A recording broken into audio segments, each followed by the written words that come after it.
ягодово тирамису с 71 грама протеин. Бъде може да не е точно тирамису, защото няма маскарпоне, няма кафе, няма и ром, но се опитах да го направя максимално близо. Айде да го направим.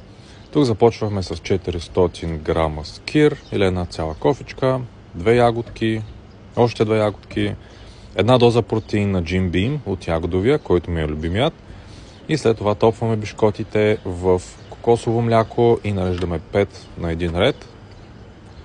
След това добавяме сместа от скир, ягоди и протеинна прах, която блендирах, но забравих да снимам. Добавяме още един ред бишкоти отгоре и изсипваме останалата смес върху бишкотите. След като изсипим останалата смес, изравняваме много добре и накрая нареждаме нашата окраса, която са ягодите.